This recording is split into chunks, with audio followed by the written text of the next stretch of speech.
Le premier travail à faire, c'est la préparation de la viande. On va donc prendre, ici c'est une épaule de sanglier, je vais enlever tous les morceaux indésirables, c'est-à-dire les parties tuméfiées, le gras gorgé de sang, les maigres qui a été mâché. Il faut que le triage soit parfait.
Tout au long du désossage, quand l'occasion se présente, on ne manque pas d'enlever le moindre nerf, la moindre aponévrose, le moindre tissu aponévrique. N'oublions pas que le saucisson sec, c'est une préparation qui se mange crue. On ne supportera donc pas sous la dent le moindre nerf ou le moindre cartilage.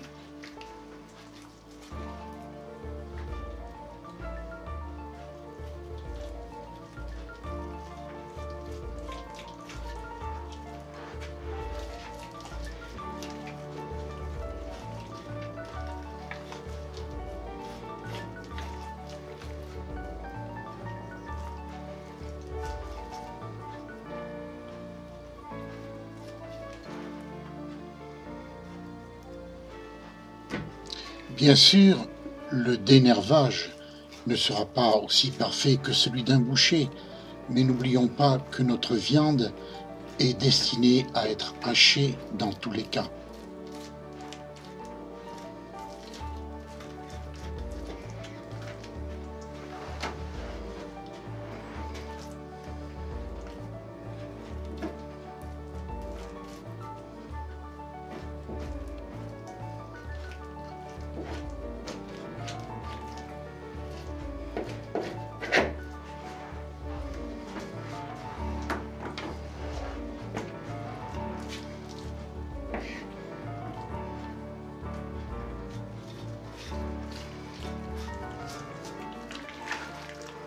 Toutes les noix sont défaites une par une, de manière à pouvoir aller dans les interstices.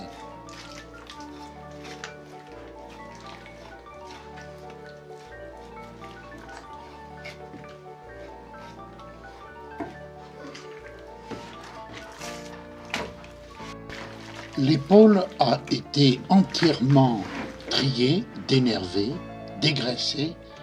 J'ai donc le maigre à ma disposition pour préparer mes différentes proportions entre le saucisson et la saucisse.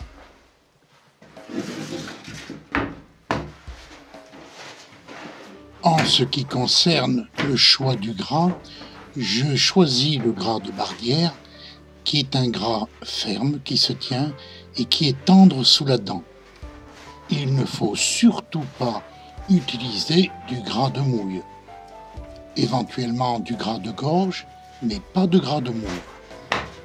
Pour cette petite quantité de saucisson, je couperai le gras à la main pour être sûr qu'il ne soit pas échauffé. Ce travail peut se faire avec un lardoir pour ceux qui en possèdent un.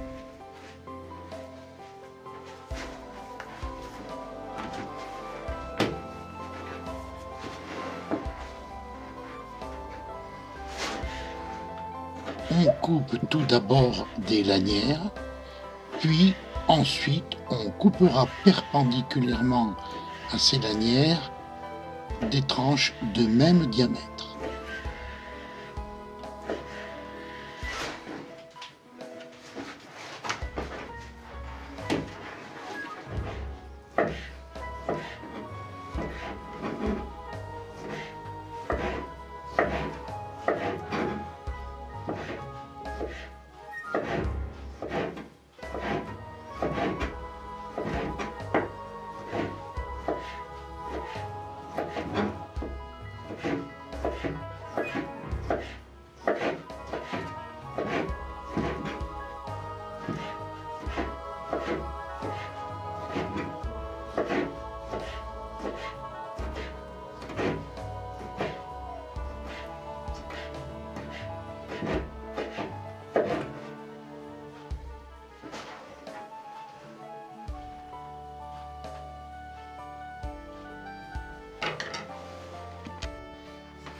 On va maintenant préparer l'aromatisation du saucisson à travers le vin rouge, c'est-à-dire que l'on va faire infuser dans le vin rouge l'ail et les herbes qui parfumeront ce saucisson.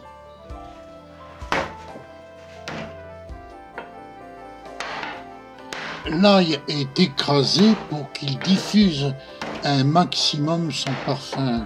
Rappelons que l'infusion, c'est porter à ébullition, puis couvrir et laisser refroidir.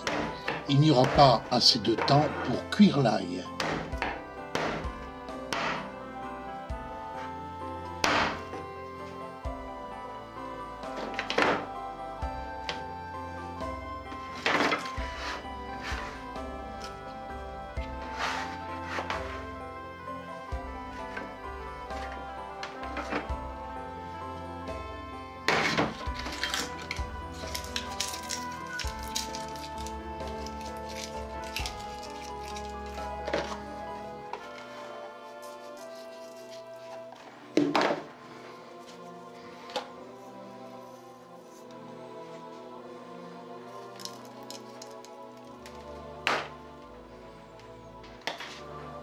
On va maintenant peser l'assaisonnement du saucisson et l'appliquer directement après le hachage.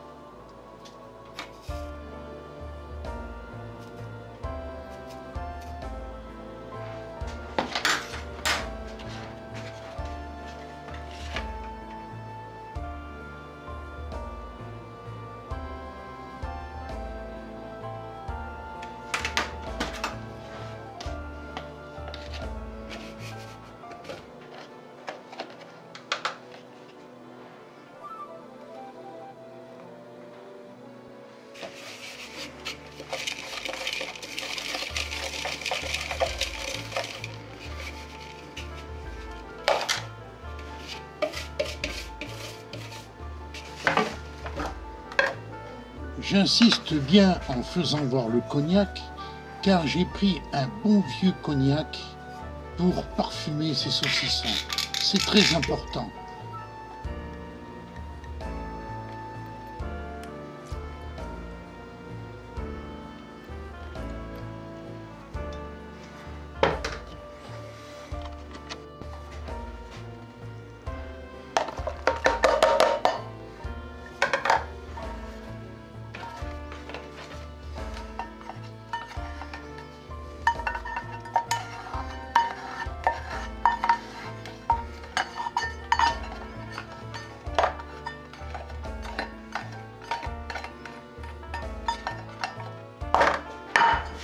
Mon vin ayant bouilli quelques minutes, je le change de récipient et je vais le recouvrir. Là, je le fais avec un film et je le laisse ainsi jusqu'à refroidissement. Notez bien que j'aurais pu le laisser dans la casserole et le couvrir avec un couvercle. Mais le fait de faire dans un autre récipient, le vin refroidira plus vite.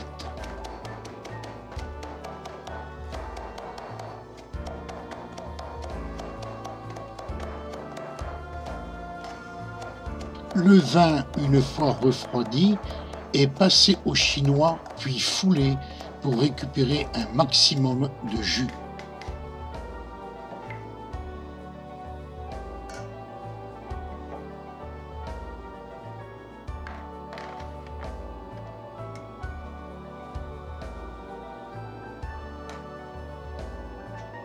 Après un passage au froid à -18 pendant 1h30 environ, la viande n'est pas dure, mais elle est ferme et le hachage se terminera à +3, +4 degrés maximum. Il ne faut surtout pas d'échauffement.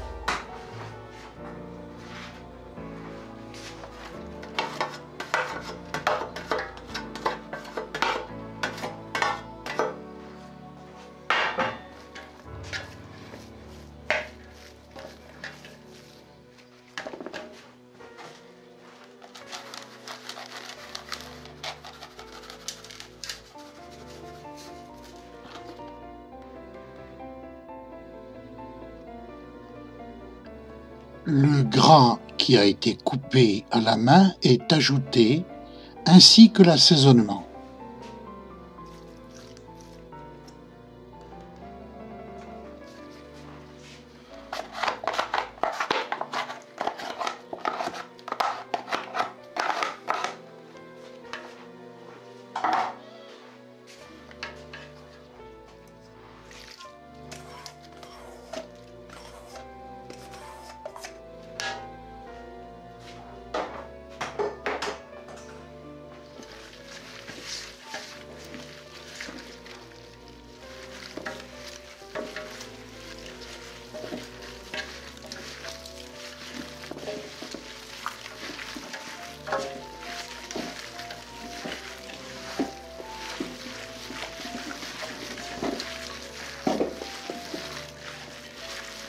Ma viande est restée à -18 degrés pendant 1h15. Elle n'était pas gelée quand j'ai sorti, mais elle est très froide, ce qui fait qu'en ce moment je travaille à une température d'environ 2-3 degrés. Et il faut, quand j'ai terminé, que la température ne dépasse pas 4 degrés. Tout ça pour éviter l'échauffement.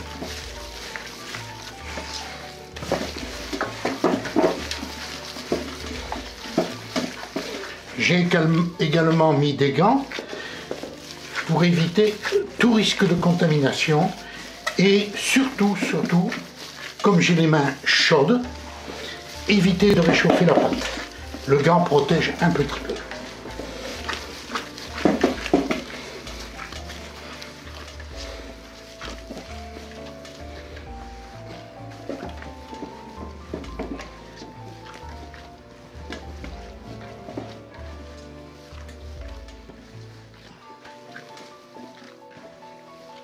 Il ne faut pas avoir peur de bien malaxer, de manière à ce que la pâte soit bien liée et homogène. Ça sera la première chose à faire pour éviter les trous d'air.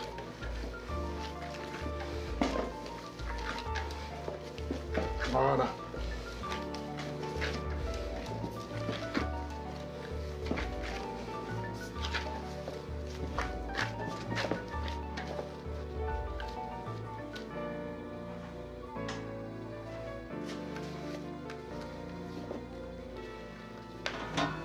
Lors du remplissage du poussoir, il faut bien tasser la chair pour ne pas avoir le moindre trou d'air.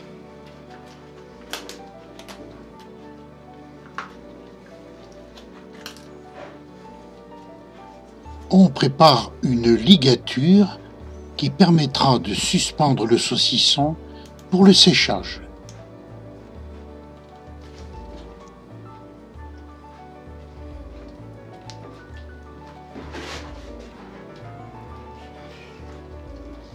Les boyaux sont ensuite coupés à la longueur désirée.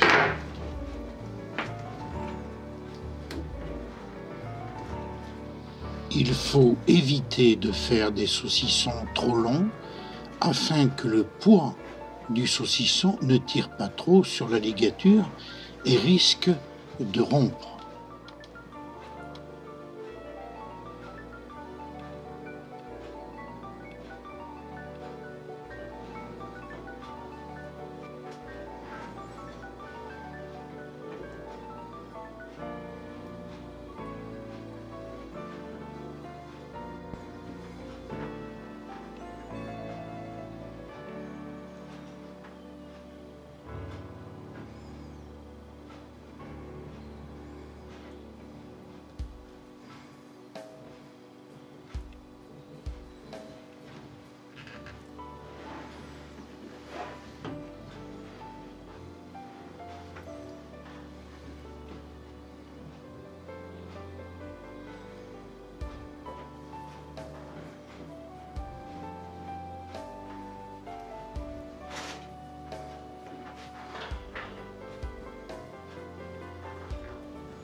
Pour éviter qu'il y ait des trous d'air dans le saucisson, le cornet doit rester constamment dans la chair.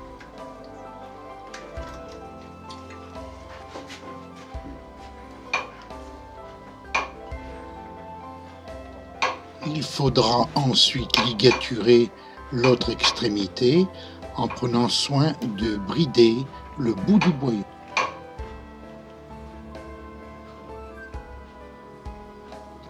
Le bout du boyau est replié sur lui-même et ligaturé pour éviter qu'il ne glisse.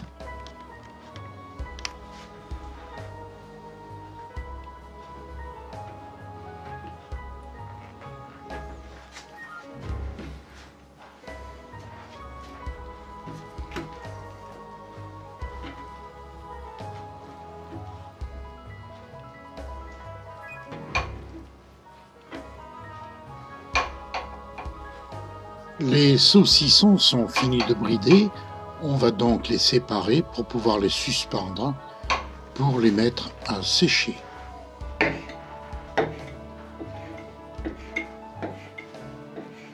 Il faut bien veiller à ce que les saucissons ne se touchent pas, qu'ils soient bien aérés, de manière à ce qu'une flore microbienne indésirable ne se développe pas entre les saucissons qui se touchent.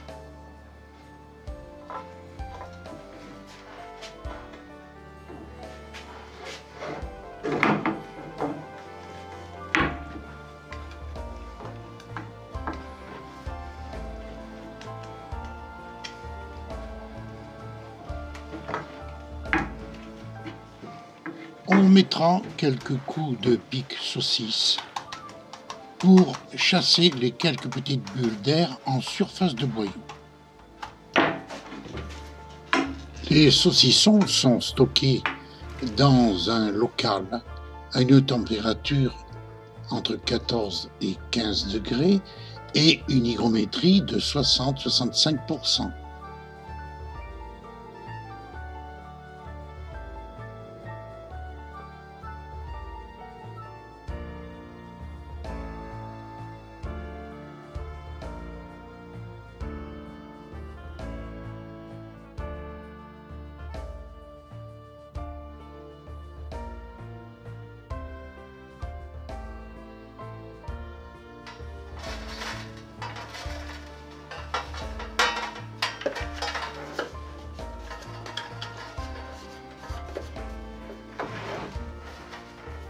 Au bout de 2 mois de séchage, je vais terminer les saucissons en les frottant au cognac et en les roulant dans un mélange de romarin et de thym que j'aurai passé au cutter.